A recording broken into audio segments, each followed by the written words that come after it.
Hello everyone, welcome back. This is Mandy and I wanted to do maybe somewhat of a funky swipe, including this beautiful black ruby PrizmPour color, which is one of the bonus colors in the newest set.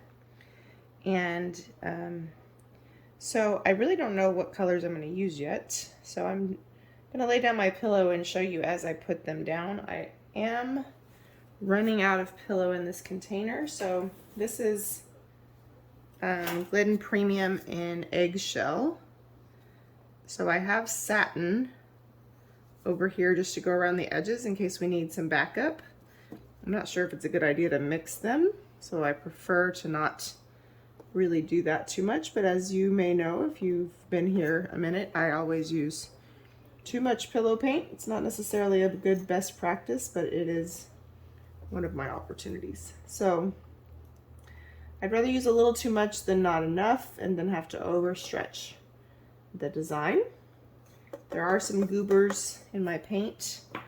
Usually by the time you open and close your paint a couple times, you know, you're gonna have some stuff.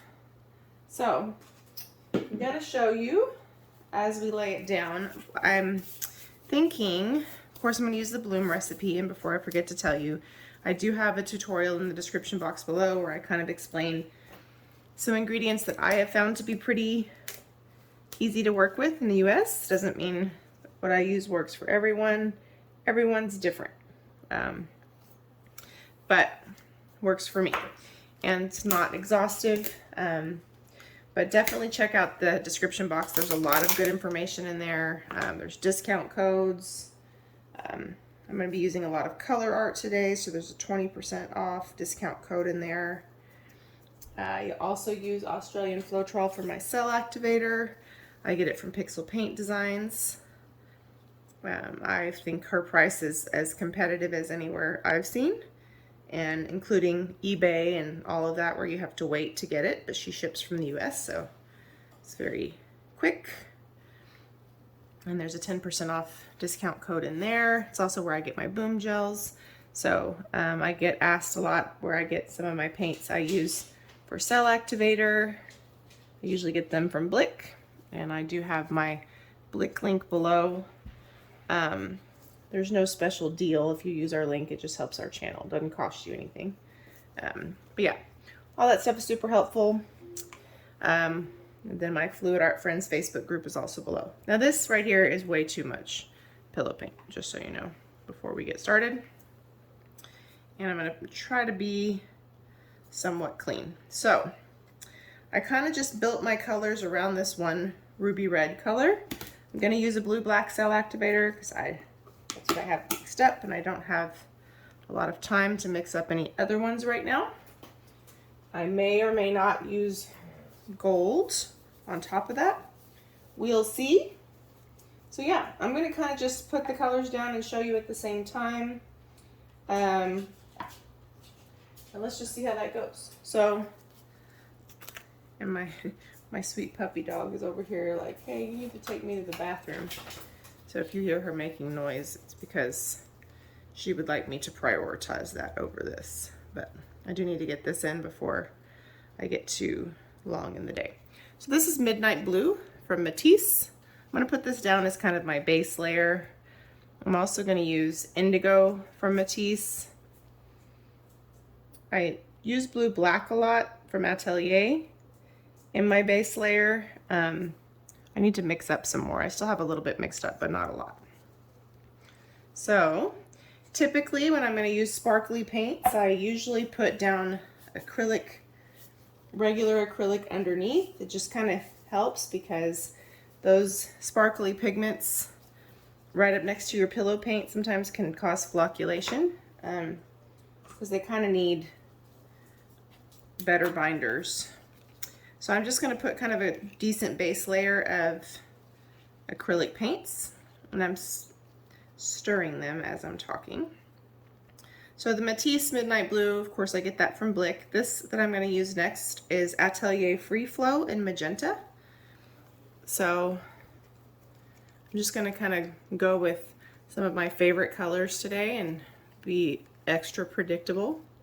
You know, why not? So I'm just gonna kind of do that.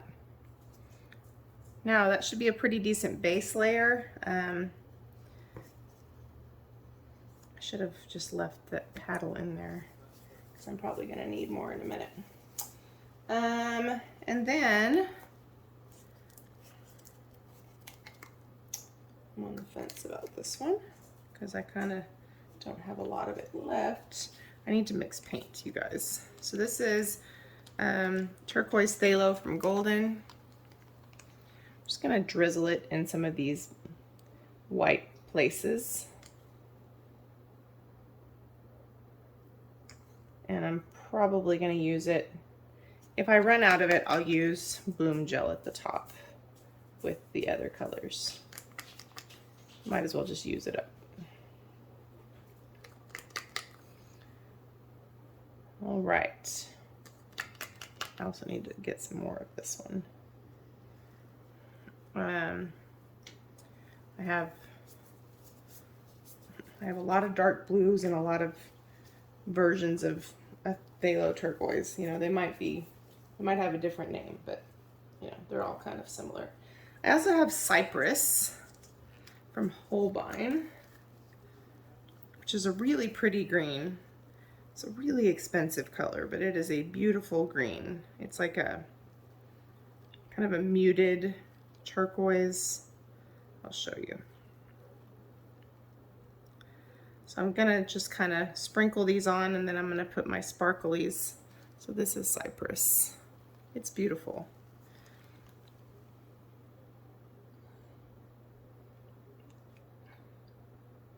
Okay.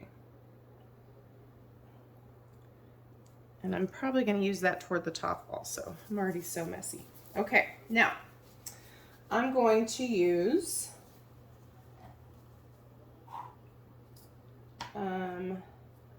Black Ruby. I'm going to use a little bit of this Summer Breeze color, which is from, which set is this guy from? It's the most recent Primary Elements set. The spring one, Secret Garden.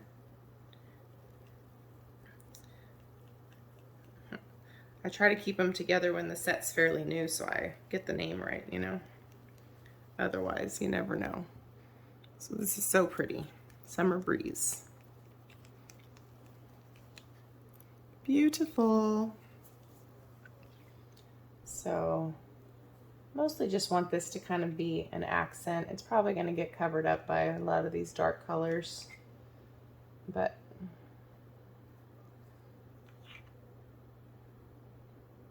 okay. Mostly because I haven't used it in a pour. I mean, that's fundamentally, sometimes I have so many ideas and I can't get them all at the same time, you know? So I brought a whole bunch of colors over here that may not actually get used. Okay, so then next up is going to be Calypso. I love this color.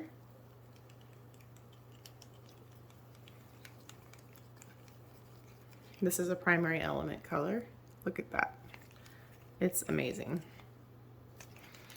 So we're going to put some of that on here. It's beautiful. I hope everybody's doing well. I thought I was going to use that all up, but nope.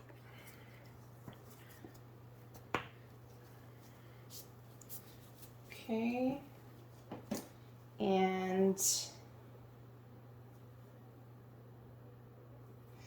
we're going to use Deep Amethyst. I'm really tempted to use too many colors, and I always do that. So Deep Amethyst is a PrizmPour color, and it is just breathtaking.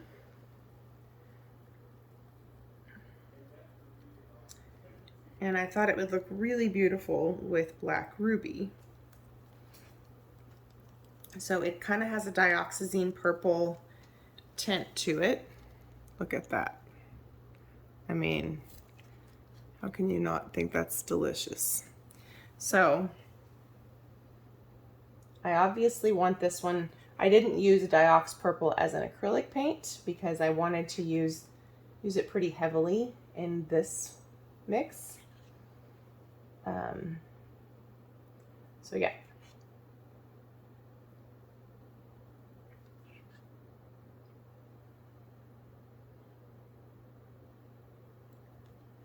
And I was serious when I said heavily, huh?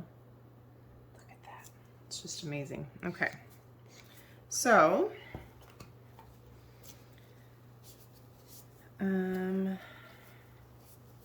now this black ruby color is mixed with some Valspar Reserve, which for some reason looks cloudy when it's mixed, but it should dry clear. It's supposed to be very similar to Sherwin-Williams Infinity Gold. The person at Lowe's told me it was replacing that, although they haven't taken it off the shelf, so I think that person was wrong. So this color is actually a lot richer than it looks. So I know that that's difficult to tell maybe from looking at it. My PrizmPour paints, I mix with the Untinted house paint, and then I just add a splash of Jo Sonja because the base that they're mixed in is very glossy.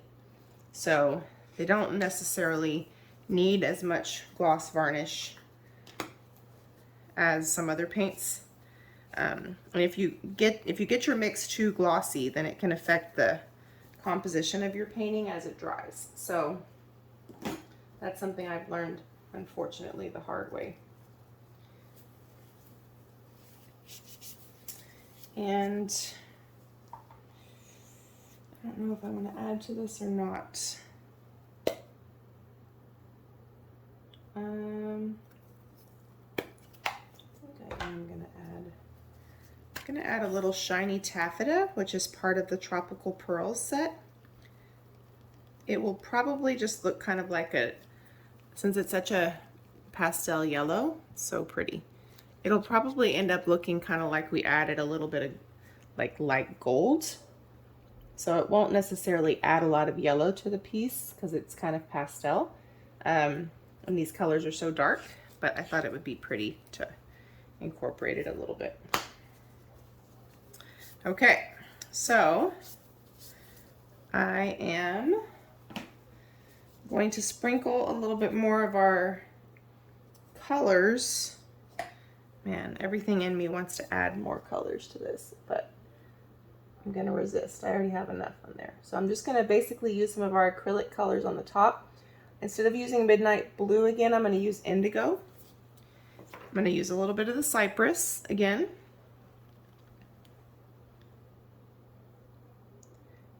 And that just kind of helps keep our cells a little bit more steady on the top.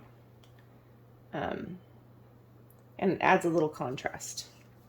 So I'm currently trying to decide in my head if I want to use a blue-black cell activator with gold or just by itself.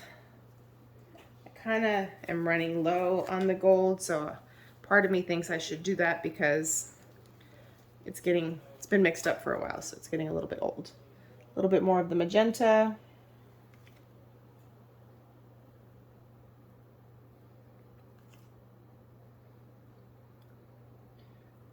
Making a mess, making a mess. I think I'm gonna have to put a little bit more of that deep amethyst toward the top. You know what? I should not. I should just trust what I've done so far. It's gonna show. By the time we stretch this bad boy out and spin it and all that stuff, it's gonna show. All right, so this one is the only one we haven't put down yet. This is Indigo from Matisse. It's a little bit more of a true, almost like a royal blue. It won't be as dark as the Midnight Blue at the top. The Midnight Blue is a little too similar to my cell activator, which is not a huge deal. But this will provide a little contrast. Okay, so, I'm really still thinking this through externally here. Okay. I'm going to use this funky little palette knife. Why did I do that? So for the blue-black cell activator, it's roughly 4 parts Australian Floetrol to 1 part paint. I kind of start with 3 parts and then I expand it as necessary because the Atelier Interactive is heavy body paint. For the Pebeo Iridescent Precious Gold, which is the gold cell activator, it's a thinner paint like a medium body, like an Amsterdam or something would be. So that is only a 3-to-1 ratio, and that works fine. I haven't used the gold by itself, but I do really like it as mixed with as a secondary color. Okay, so I have a pretty decent base coat of the blue, black. Now let me put the gold on there, and then I'll show you before I swipe it. I don't do it over the or under the camera because I'm way too clumsy to trust myself not to get it all over the place. So I really love this shade of gold. It's very similar to the golden bright iridescent gold, which is probably one of my favorite gold colors. And while that one does work as a cell activator, this one in my opinion works better. So it keeps its structure better. The other one provides more lacing than cells. Of course, I've only used it as a dual so far, so I have a lot of bubbles, but I'm gonna just ignore them for now. So hopefully you can see what I'm doing. I'm not sure exactly what I'm gonna do yet, so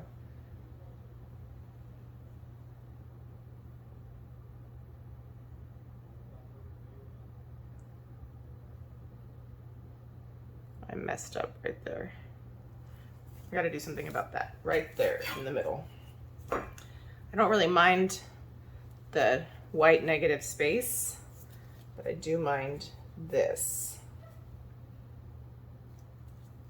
I don't know if I could fix that.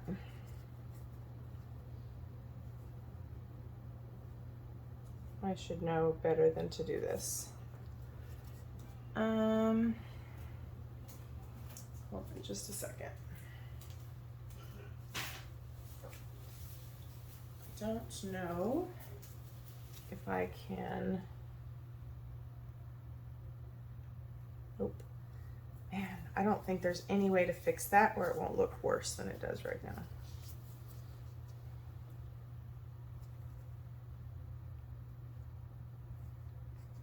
I think I almost need to use a skewer in case it just becomes a line.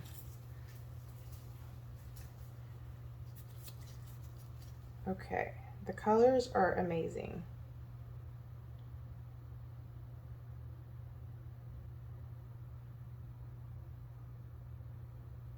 Okay, that's not too bad. Let's see if I can't make that work.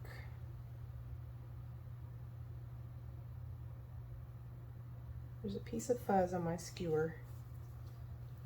Okay, that kind of worked against me there. Still a piece of fuzz on my skewer, you little jerk.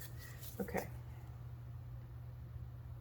If I can make this look intentional, I don't mind it. But if it looks like it did a second ago, I mind it. Also, I love the cells down here, and we're gonna lose them. Over here near me. Okay.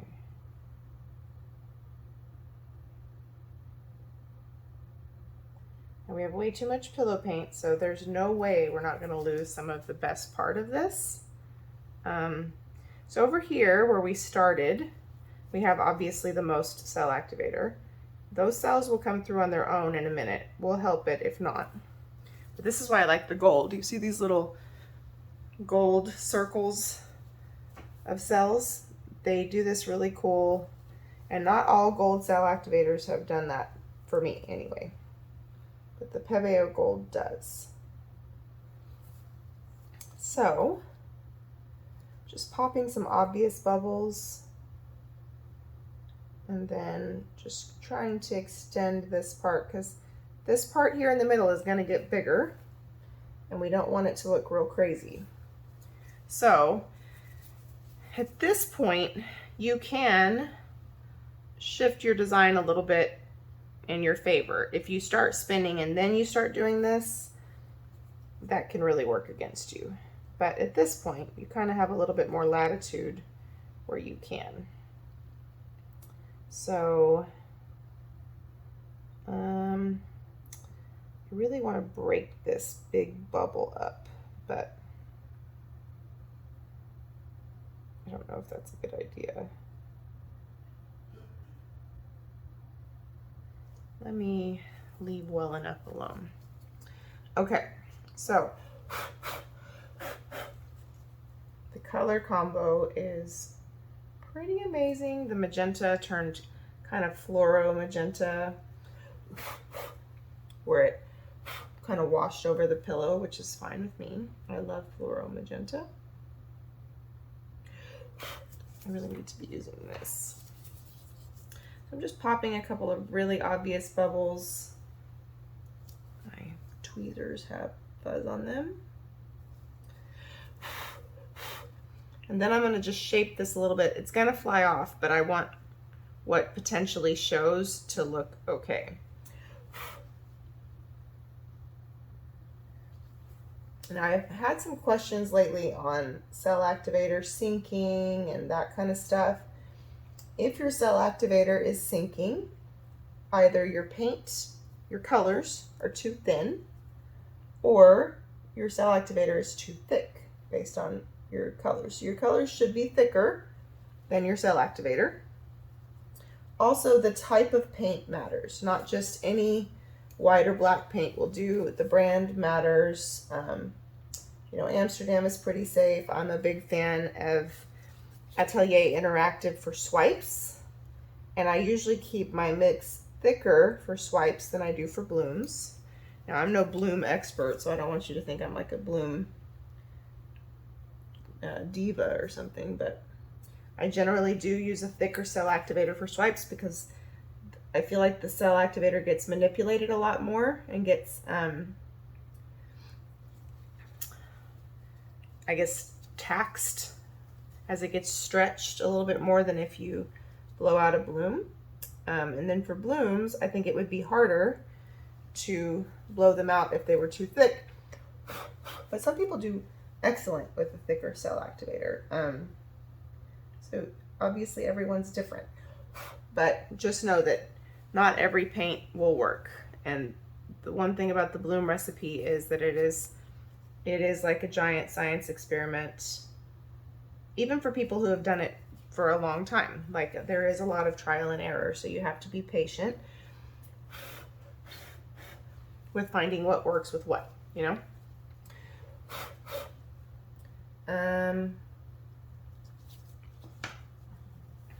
Let's see. This is getting kind of funky looking over here. I'm gonna obsess about this part, you guys.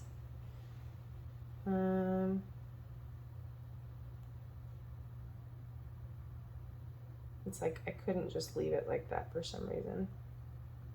I'm afraid to do too much to it because as it expands, it's gonna look kind of strange. Okay, so I love this part, and we're gonna totally lose it. I like that little pink magenta part right there. I am fearful that this is gonna get to be weird looking, but there's not a lot we can do about it right now.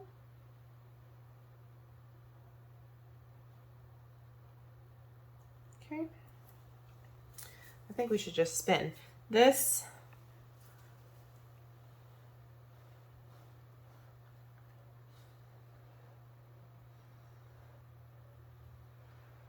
This is going to continue to develop, but most of what I'm messing with right now, we're going to lose. Like these really cute cells right here, we're going to lose them.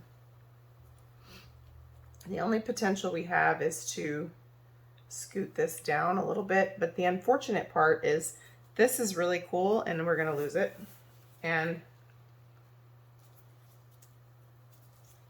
Some of the parts that are not that cool, they're staying. So let's just spin it and see. Love the colors though. I'm working on trying to do some like funkier swipes than just doing kind of what I've become a little bit used to. Not that there's anything wrong with that. I like it a lot, but sometimes I just want to experiment a little, you know? I like the movement in this. I like that this is kind of funky. This is bothering me, but I think I can fine tune it, but we still have way too much paint on here, so. I'm just worried that the parts that I kind of wanted to fine tune are going to become the thing that your eye is drawn to. But, oh well, it's part of experimenting, right? So far, oh, there's so much I like about this. And then this one part in the middle is just, I think I would like it if it just flowed and we didn't have this and then this. The fact that we have both, I think kind of draws the eye to some weird, like, what were we going for here? We didn't know. I love the funky little white cells where the pillow kind of helped create some cells. That's cool. I think this is really cool. We're getting some bubbles from the pillow that are causing these ugly white measles. We still have way too much paint on here.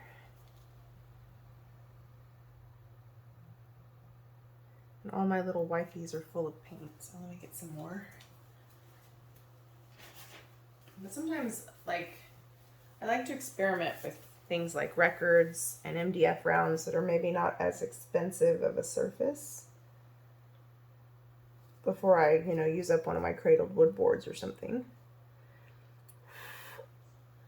Because those are obviously not inexpensive. And so you can kind of play around with movement and stuff without as much consequence if you hate it. I don't hate this, but there are definitely some composition challenges right here in the middle. I think what I'm going to do before we spin this all the way out is I'm going to draw some lines with a toothpick, if I can get one out.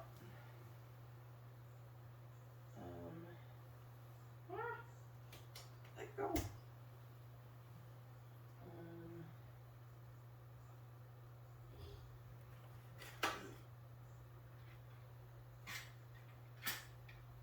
Try and get one out without touching anything with paint.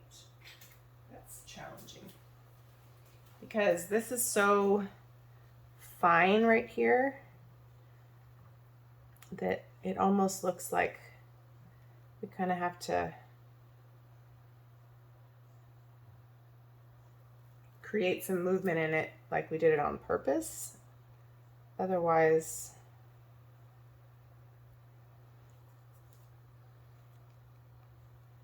I just feel like your eye is drawn to it like it's an eyesore.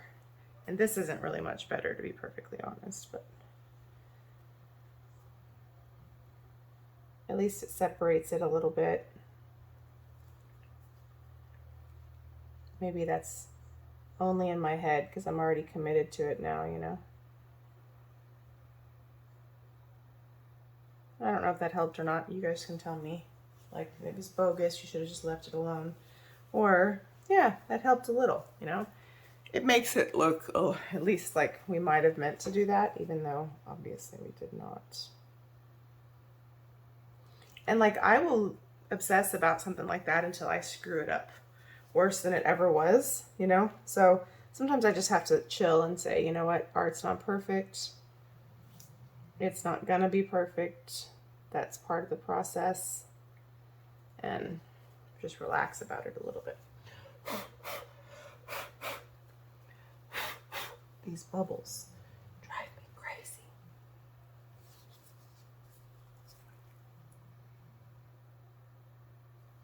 All right, we still have too much paint.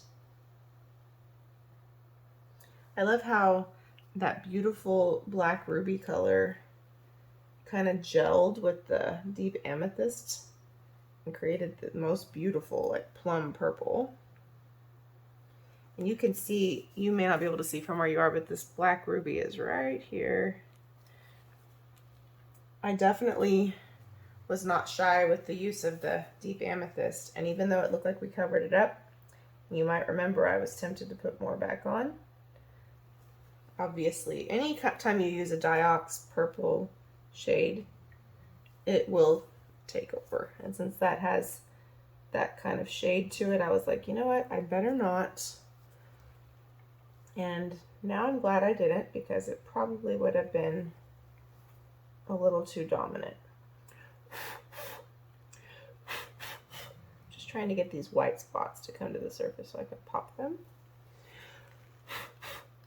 And then, let's see how much more we have to schmooze this guy. Maybe not too bad. Just a little bit. I don't want it to crack. Obviously, leaving too much paint on the surface can cause your paint to crack as it dries. That's what we don't want. I lost so many of these cute cells down here. That's such a major bummer. The fact that this is still moving so much also tells me that we have a lot of paint still on the surface. But it's not moving super rapidly, so I don't like to tilt after I have spun very much because your cells tend to warp. But my favorite cells, other than these really colorful ones, we pretty much lost, which I'm super bummed about. So I really don't want to spin anymore, but composition-wise, it's pretty weird. I love everything but this weird canal-looking thing. But it's almost like you kind of would have to hang it with that kind of in the center. Otherwise, it's just very busy. Like either like this, or like this. I don't know. Is it too busy for you guys? I want to know what you think. But let's spin it one more time, and then we're just gonna hope that it dries well. I don't really, like, I could keep spinning and hopefully lose this weird part, but if we did, it would stretch out our color so much that we would lose a lot of vibrancy. So I don't think that's a good idea. We obviously lost some of the super cute cells on the edge, but funky swipes are a lot of fun, and you can get away with a lot of composition issues. I do think the fact that we spun it out as much as we did spread this part out a little bit, so it wasn't so much of an eyesore. It looks strange, but I do like it. So let me know what you think. One of the things I've had to get over with fluid art is expecting everything to kind of follow this like symmetry pattern, and that's just something you kind of have to get over, or like everything has to be even. Oh no. Oh no. Oh no. That paint goober really messed up those cells. But I think it's okay. But anyway, I've had to really get over expecting everything to be super even, super symmetrical. So if nothing else, if you have any ounce of OCD or something, fluid art will really kill it for you. I had to spin that out a little bit to get rid of that part, and I lost even more of those cute cells. So yeah, let me know what you think. I love the colors. There's some things about the composition I really love and some things I would do differently, but that's part of experimenting and part of trying new things and trying to swipe things a different way to see what kind of results you get. I've had swipes accidentally turn out super cool that if I try to duplicate them and I try to do the same exact movement I've done in the past, it just doesn't work. And so even if this is one of those, I probably couldn't duplicate it, but I could probably practice it a couple of different ways and see what results we got. So yeah, let me know what you think. Hopefully this part right here is not too crazy looking. Definitely tried to clean it up a little bit so that it's not so wild. It's still pretty wild, but let me know if adding these little lines made any difference for the composition. I'm curious if I made it better or worse. But anyway, I appreciate you guys so much for watching. Leave a comment, let me know you're here, let me know what you think about the piece, and please like and subscribe if you're new, and I'll bring you in for a close-up after I clean up. All right, everyone, so here is our close-up. Here's where we lost a lot of our really cute cells off on the side, which is a bummer because they're so pretty. You can see that black ruby in there. I love the way the pillow created cells. That's so weird how that happens because there's nothing about a pillow that's a cell activator, obviously. So I love the edge. I love this little cluster up here. And this is up toward the top. I obviously love these cells. The gold is just very subtle. Even though it was pretty bold in the beginning, it's very subtle through here. You can see that black ruby. It's that red color. And I love how the magenta looks like hot pink or hot fluorescent magenta up against that white pillow. But look how cute these little cells are. Look at that. I knew that black ruby and the deep amethyst would be gorgeous together. I was right about that. So yeah, did we pull it off? Funky as it may be, or what do you think? I really wish I could have gotten this all the way off, this part right here, because then this would have been the funkiest part. So here's our weird paint canal. I do kind of like the ribbons of color right there. That's a good representation of the black ruby right there. But the sparkle is outstanding. Look at that. But yeah, it's weird right here. I'll give you that. But did we save it? What do you think? Too funky? Okay funky? I don't know. Let me know what you think. Don't forget to check out the description box. Thanks so much for watching. Have a great day. Bye.